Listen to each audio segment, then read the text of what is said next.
ಎಲ್ಲರಿಗೂ ನಮಸ್ಕಾರ. ನನ್ನ ಹೆಸರು ಛಾಯಾ ಅಂತ. ಒಂದು ಕಾಲೇಜಲ್ಲಿ ಕೆಮಿಸ್ಟ್ರಿ ಪ್ರೊಫೆಸರಾಗಿ ವರ್ಕ್ ಮಾಡ್ತಾ ಇದ್ದೀನಿ. ನನ್ನ ಇಂಟೆನ್ಷನ್ ಈ ಚಾನೆಲ್ನ ಸ್ಟಾರ್ಟ್ ಮಾಡೋದಕ್ಕೆ ಅಂದರೆ ಸಾಧ್ಯ ಆದಷ್ಟು ಕೆಮಿಸ್ಟ್ರಿ ರಿಲೇಟೆಡ್ ಟಾಪಿಕ್ನ ಸಿಂಪಲಾಗಿ ಕನ್ನಡದ ಹೇಳುವಂಥ ಪ್ರಯತ್ನ ಮಾಡ್ತೀನಿ. ಕೆಮಿಸ್ಟ್ರಿ ಇಷ್ಟ ಇಲ್ದಿರೋರ್ಗು ಕೆಮಿಸ್ಟ್ರಿ ಕಡೆಗೆ ಸೆಳೆಯುವಂಥ ಪ್ರಯತ್ನನ ನನ್ನ ಚಾನಲಲ್ಲಿ ಮಾಡ್ತಾ ಇದ್ದೀನಿ. ಪರ್ಟಿಕ್ಯುಲರ್ಲಿ ಕನ್ನಡ ಮೀಡಿಯಂ ಹುಡುಗರಿಗೆ, ರೂರಲ್ ಹುಡುಗರಿಗೆ ಹೆಲ್ಪ್ ಆಗಲಿ ಅಂತ ಕೆಮಿಸ್ಟ್ರಿನ ಕನ್ನಡದ ಹೇಳುವಂಥ ಪ್ರಯತ್ನ ನಾನು ನನ್ನ ಚಾನಲಲ್ಲಿ ಮಾಡ್ತಾ ಇದ್ದೀನಿ.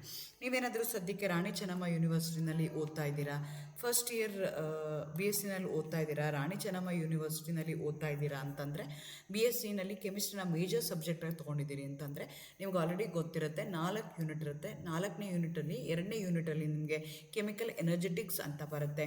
ಅದರಲ್ಲಿ ಬರುವಂಥ ವೀಡಿಯೋಸ್ನ ನಾನೀಗ ಅಪ್ಲೋಡ್ ಮಾಡ್ತಾ ಇದ್ದೀನಿ.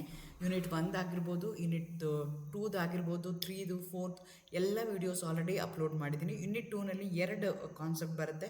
ಒಂದಕ್ಕೆ ಅಯಾನಿಕ್ ಈಕ್ವಿಲಿಬ್ರಿಯಾ ಅಂತ ಕರಿತೀವಿ, ಇನ್ನೊಂದಕ್ಕೆ ಕೆಮಿಕಲ್ ಎನರ್ಜೆಟಿಕ್ಸ್ ಅಂತ. ಈಗ ಕೆಮಿಕಲ್ ಎನರ್ಜೆಟಿಕ್ಸ್ದು ವೀಡಿಯೋಸ್ನ ಮಾಡ್ತಾ ಇದ್ದೀನಿ. ಇವತ್ತಿನ ವೀಡಿಯೋದಲ್ಲಿ calculation of bond energy, bond dissociation energy, resonance energy from thermochemical data. So ಈಗ ನನಗೆ ಏನಾಗಿದೆ, ಒಂದು ಥರ್ಮೋಕೆಮಿಕಲ್ ಈಕ್ವೇಷನ್ನ ಬರೆದಿದ್ದೀನಿ. ಆ ಡೇಟಾ ಯೂಸ್ ಮಾಡಿಕೊಂಡು ನನಗೆ ಬಾಂಡ್ ಎನರ್ಜಿ ಆಗಿರ್ಬೋದು, ಬಾಂಡ್ ಡಿಸೋಸಿಯೇಷನ್ ಎನರ್ಜಿ ಆಗಿರ್ಬೋದು, ರೆಸೊನೆನ್ಸ್ ಎನರ್ಜಿ ಆಗಿರ್ಬೋದು, ಆ ಮಾಲಿಕ್ಯೂಲ್ದು ಕಂಡುಹಿಡಿಬೋದಾ, ಹೇಗೆ ಕಂಡುಹಿಡಿಯೋದಾದರೆ ಹೇಗೆ ಕಂಡುಹಿಡಿಯೋದು, ಅದನ್ನು ಇವತ್ತು ಇನ್ ಡೀಟೇಲ್ ಆಗಿ ಹೇಳೋಣ ಅಂತ ಅಂದ್ಕೊಳ್ತಾ ಇದ್ದೀನಿ. ಎಗೇನ್ ವೆಲ್ಕಮ್ ಟು ಛಾಯಾ. ನನ್ನ ಚಾನಲ್ನ ಸಬ್ಸ್ಕ್ರೈಬ್ ಮಾಡಿ, ಶೇರ್ ಮಾಡಿ. ನಿಮಗೆ ಗೊತ್ತಿದೆ, ಬಾಂಡ್ ಎನರ್ಜಿ ಅಂದರೆ ಡೆಫಿನೇಷನ್ ಗೊತ್ತಿರಬೇಕಾಗತ್ತೆ. ಬಾಂಡ್ ಎನರ್ಜಿನ ಬಾಂಡ್ ಎಂಥಾಲ್ಪಿ ಅಂತಲೂ ಕರೀತಾರೆ. ನಾನು ಮುಂಚೆನೇ ಹೇಳಿದ್ದೀನಿ, ಹೀಟ್ ಏನಾದರೂ ಇನ್ವಾಲ್ವ್ ಆಗ್ತಿದ್ರೆ ಅಂಥದಕ್ಕೆ ನಾವೇನಂತ ಕರಿತೀವಿ, ಎಂಥಾಲ್ಪಿ ಅಂತ ವರ್ಡ್ ಯೂಸ್ ಮಾಡ್ತೀವಿ. ಬಾಂಡ್ ಎನರ್ಜಿನ ಬಾಂಡ್ ಎಂಥಾಲ್ಪಿ ಅಂತಲೂ ಹೇಳ್ತಾರೆ. It is the average energy required to break 1 mole of a specific type of a bond in a gaseous molecule. ಒಂದು ಗೇಷಿಯಸ್ ಮಾಲಿಕ್ಯೂಲ್ ಇದೆ, ಆ ಗೇಷಿಯಸ್ ಮಾಲಿಕ್ಯೂಲಲ್ಲಿ ಸ್ಪೆಸಿಫಿಕ್ ಟೈಪ್ ಆಫ್ ಬಾಂಡ್ನ break ಮಾಡೋದಕ್ಕೆ, 1 mole ಆಫ್ ದಟ್ ಬಾಂಡ್ನ break ಮಾಡೋದಕ್ಕೆ ಏನು energy ನಾನು ಯೂಸ್ ಮಾಡ್ತೀನಿ, ಯಾವ ಟೆಂಪ್ರೇಚರ್ನ ಕೊಡ್ತೀನಿ, ಎಷ್ಟು ಹೀಟ್ ಎನರ್ಜಿ ಇನ್ವಾಲ್ವ್ ಆಗುತ್ತೆ, ಅದಕ್ಕೆ ನಾವೇನಂತ ಕರಿತೀವಿ, bond energy. It's energy required to break 1 mole of the specific type of a bond in a gaseous molecule. ಅದಕ್ಕೆ ನಾವೇನಂತ ಕರಿತೀವಿ, ಬಾಂಡ್ ಎನರ್ಜಿ ಅಂತ ಕರಿತೀವಿ. ಸೊ ಬಾಂಡ್ ಎನರ್ಜಿನ ನಾನು ಥರ್ಮೋಕೆಮಿಕಲ್ ಈಕ್ವೇಷನ್ನ ಡೇಟಾ ಯೂಸ್ ಮಾಡಿಕೊಂಡು ಬಾಂಡ್ ಎನರ್ಜಿನ ಕ್ಯಾಲ್ಕುಲೇಟ್ ಮಾಡ್ಬೋದಾ ಅಂತ ಇರುವಂಥದ್ದು. ಸೊ ಈಗ ಫಾರ್ ಎಕ್ಸಾಂಪಲ್ ನಾನೊಂದು ಎಕ್ಸಾಂಪಲ್ ತೊಗೊಳ್ತೀನಿ. ಕಂಬರ್ಷನ್ ಆಫ್ ಮೀಥೇನ್ನ ತೊಗೊಳ್ತೀನಿ. ಮೀಥೇನ್ ಏನಾಗುತ್ತೆ, CH4. ಕಂಬರ್ಷನ್ ಅಂದ್ರೇನು, ಆಕ್ಸಿಜನ್ ಜೊತೆಗೆ ರಿಯಾಕ್ಟ್ ಆಗುತ್ತೆ. It going to give carbon dioxide and water. ಈ ರಿಯಾಕ್ಷನ್ಗೆ ನಾವೇನಂತ ಕರಿತೀವಿ, ಕಂಬರ್ಷನ್ ರಿಯಾಕ್ಷನ್ ಅಂತ ಕರಿತೀವಿ. ಸೊ ಇಲ್ಲಿ ಏನಾಗ್ತಿದೆ, ಓಲ್ಡ್ ಬಾಂಡ್ ಬ್ರೇಕ್ ಆಗ್ತಿದೆ, ನ್ಯೂ ಬಾಂಡ್ ಫಾರ್ಮ್ ಆಗ್ತಾ ಇದೆ. ಯಾವ ಬಾಂಡ್ ಬ್ರೇಕ್ ಆಗ್ತಾ ಇದೆ, CH ಬಾಂಡ್. H ಬಾಂಡ್ ಅಂತಂದರೆ 4 CH ಬಾಂಡ್ ಇದೆ, CH4 ಇದೆ. ಹಂಗಾಗಿ ಇಲ್ಲಿ ಏನಾಗ್ತಿದೆ, ಕಾರ್ಬನ್ ಸುತ್ತ 4 ಬಾಂಡ್ ಇದೆ, 4 CH ಬಾಂಡ್ ಇದೆ, ಅದು ಕ್ಲೀವ್ ಆಗ್ತಾ ಇದೆ. ಒಂದು CH ಬಾಂಡ್ ಕ್ಲೀವ್ ಆಗೋದಕ್ಕೆ 412 ಕಿಲೋ ಜೋಲ್ಸ್ ಆಫ್ ಎನರ್ಜಿ ಬೇಕು. 4 ಬಾಂಡ್ ಕ್ಲೀವ್ ಆಗೋದಕ್ಕೆ 1648 ಕಿಲೋ ಜೋಲ್ಸ್ ಪರ್ ಮೋಲ್ ನನಗೆ ಎನರ್ಜಿ ಬೇಕು.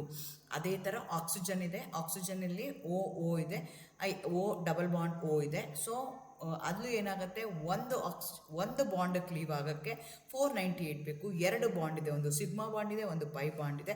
ಅದಕ್ಕೆ 2 × 498 ಮಾಡ್ಕೊಳ್ತೀನಿ, ಆವಾಗ 996 ಅವೆರಡೂ ಆ್ಯಡ್ ಮಾಡಿದ್ರೆ ಒಂದು ಅಂದರೆ ನಿಮ್ಗೆ ಕೊಟ್ಟಿರುವಂಥ ಮಾಲಿಕ್ಯೂಲಲ್ಲಿ ಕಂಬರ್ಷನ್ ಆಫ್ ಮೀಥೇನ್ ಆಗಬೇಕು ಅಂತಂದರೆ, ಓಲ್ಡ್ ಬಾಂಡ್ ಬ್ರೇಕ್ ಆಗಬೇಕು ಅಂದರೆ ನಾನು ಏನು ಮಾಡಬೇಕು, 2644 ಕಿಲೋ ಜೋಲ್ಸ್ ಪರ್ ಮೋಲ್ ಅಷ್ಟು ಎನರ್ಜಿ ಇನ್ವಾಲ್ವ್ ಆಗಿದೆ. ಅದೇ ಥರ ಬಾಂಡ್ ಫಾರ್ಮ್ ಆಗಬೇಕು ಅಂತಂದರೆ, ಈಗ ಕಾರ್ಬನ್ ಡೈಆಕ್ಸೈಡ್ ಇದೆ, carbon dioxide C double bond O ಇದೆ.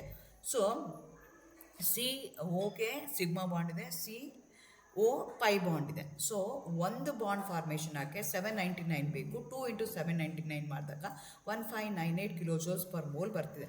ಅದೇ ಥರ ಏನಾಗ್ತಿದೆ, ನಿಮಗೆ OH ಬಾಂಡ್ ಇದೆ. ಎಷ್ಟು OH ಬಾಂಡ್ ಇದೆ, ಒಟ್ಟು 4 OH ಬಾಂಡ್ ಇದೆ ಅದರಲ್ಲಿ. ಸೊ ಹಾಗಾಗಿ ಏನಾಗ್ತಿದೆ ಅಂತಂದರೆ, OH × 4 ಮಲ್ಟಿಪ್ಲೈ ಮಾಡಿದಾಗ 1852 kilo joules per mole. Total energy ಎಷ್ಟಾಗ್ತಿದೆ, 34550 ಕಿಲೋ ಜೋಲ್ಸ್. ನಿಮಗೆ ಡೆಲ್ಟಾ H ಹೆಂಗೆ ಕ್ಯಾಲ್ಕುಲೇಟ್ ಮಾಡ್ತೀರಾ, ಎಂಥಾಲ್ಪಿ ಹೆಂಗೆ ಕ್ಯಾಲ್ಕುಲೇಟ್ ಮಾಡ್ತೀರಾ, ಬಾಂಡ್ ಎಂಥಾಲ್ಪಿ ಅಂದರೆ it's energy required to break 1 mole of a specific type of a bond ಅಂತ ಹೇಳ್ತಿದ್ದಾರೆ. ಡೆಲ್ಟಾ H ಏನಾಗುತ್ತೆ, 2644 - 3450. ಅವಾಗ ಏನಾಯಿತು, -806 ಕಿಲೋ ಜೋಲ್ಸ್ ಪರ್ ಮೋಲ್ ಬಂತು. ಆವಾಗ ಈ ರಿಯಾಕ್ಷನ್ ಏನಾಗ್ತಿದೆ, ಎಕ್ಸೋಥರ್ಮಿಕ್ ಆಗ್ತಾ ಇದೆ, ಅಷ್ಟು ಹೀಟ್ನ ಅಬ್ಸರ್ವ್ ಮಾಡ್ಕೊಳ್ತಿದೆ ಅಂತ ನಾವು ಇಲ್ಲಿ ಹೇಳ್ತಾ ಹೋಗ್ತೀವಿ. ಈ ರೀತಿಯಾಗಿ ಫ್ರಮ್ ದಿ ಥರ್ಮೋಕೆಮಿಕಲ್ ಈಕ್ವೇಷನ್ಸಿಂದ ನಾನು ಬಾಂಡ್ ಎನರ್ಜಿನ ಕ್ಯಾಲ್ಕುಲೇಟ್ ಮಾಡಬಹುದು. ಅದೇ ಥರ ಇನ್ನೊಂದು ಎಕ್ಸಾಂಪಲ್ ತೊಗೊಳ್ಳೋದಾದರೆ ಫಾರ್ಮೇಷನ್ ಆಫ್ ಹೆಚ್ ಸಿ ಎಲ್ನ ತೊಗೊಳ್ಳೋಣ. H2 + Cl2 ಎರಡು ಕಂಬೈನ್ ಆದಾಗ ಟೂ ಹೆಚ್ ಸಿ ಎಲ್ ಆಗುತ್ತೆ.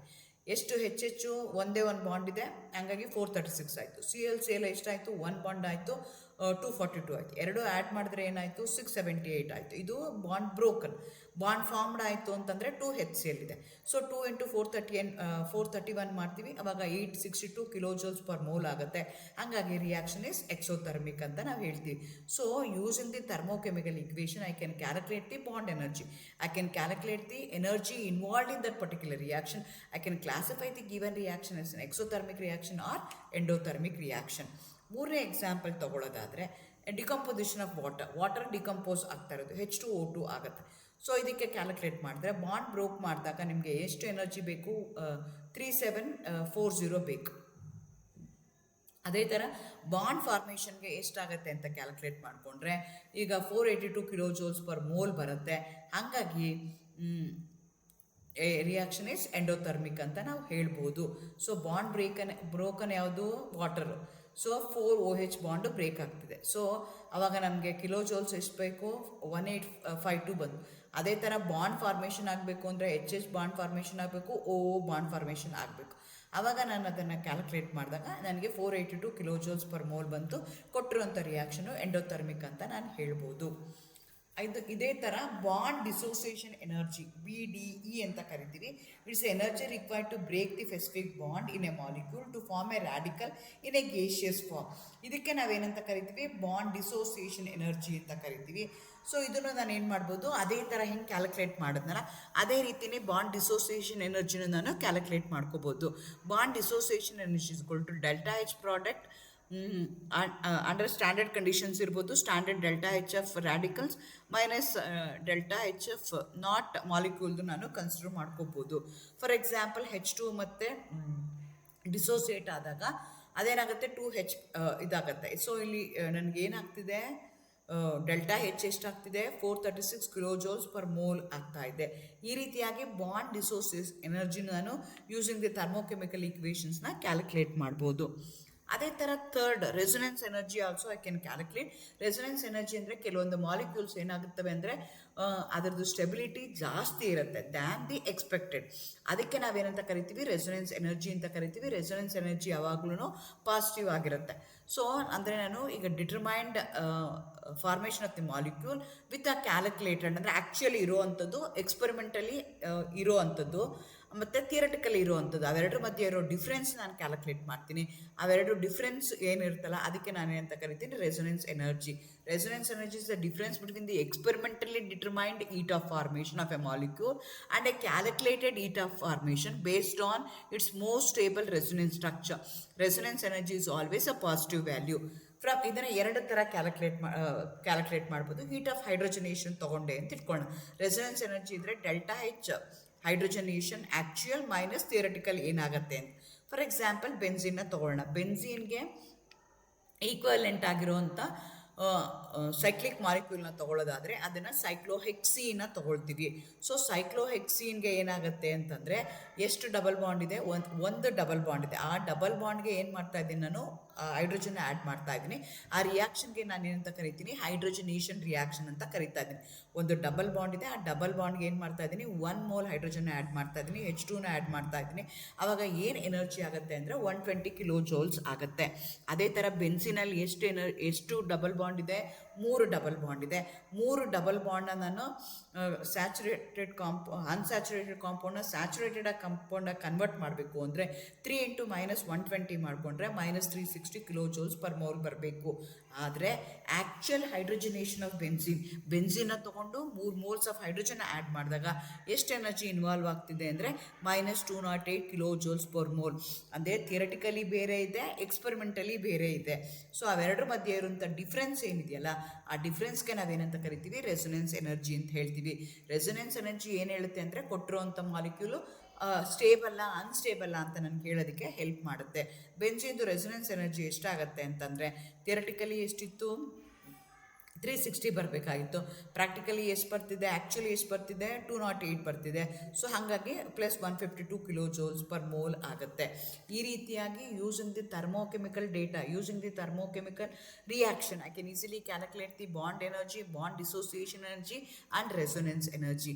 ಅದನ್ನು ನಾನು ಈ ವಿಡಿಯೋದಲ್ಲಿ ಎಕ್ಸ್ಪ್ಲೈನ್ ಮಾಡಿದ್ದೀನಿ. All the best, thank you, good luck.